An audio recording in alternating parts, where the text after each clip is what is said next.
This morning, all but one of the survivors from Friday's downtown shooting rampage are out of the hospital. Investigators say that Jason Rodriquez shot 6 people, killing one of them.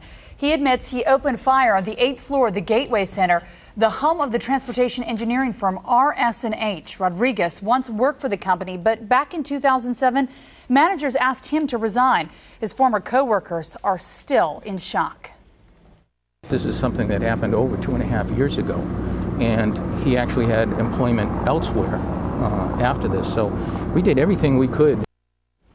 Call Crime Line at 1-800-823-TIPS if you have information about where Rodriquez went after the shootings and before he surrendered. So the big question is, were there any warning signs? Janie Lacey, a registered mental health counselor with Total Life Counseling, live in our newsroom this morning. Janie, thanks for joining us. Good morning, Mike. Let's get to the 4 warning signs that are often overlooked. The first one, you say overreaction to criticism and resistance to changes in procedures. What do you mean by that?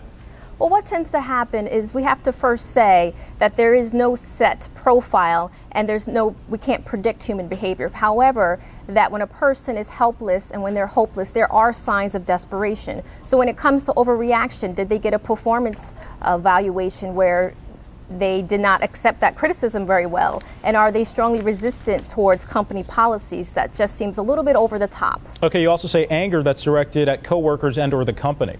Right. When you look at some of these profiles that have recently occurred, the person had a strong anger and intensity towards a group of people that they work with, towards management, towards changes in the policy that they didn't necessarily like, and you would hear them expressing that in the office. The third one, obsession with coworkers or company policies.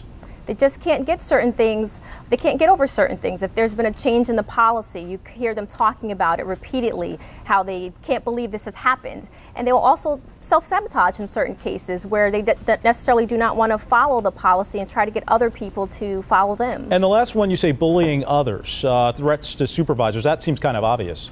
Absolutely. Is there intimidation? Is there harassment? And that's why it's so important that companies have certain workplace violence policies in place so that when other employees are experiencing harassment, intimidation, comments that just make them feel uncomfortable, that they have a safe place that they can go to and talk to someone about it and report it. So, Jenny, if anybody notices any of these signs, what should they do? They should talk to their supervisor. The supervisor would be the first line of defense. All right. Janie Lacey, a mental health counselor with Total Life Counseling. Janie, thank you so much for joining us with your thoughts and tips.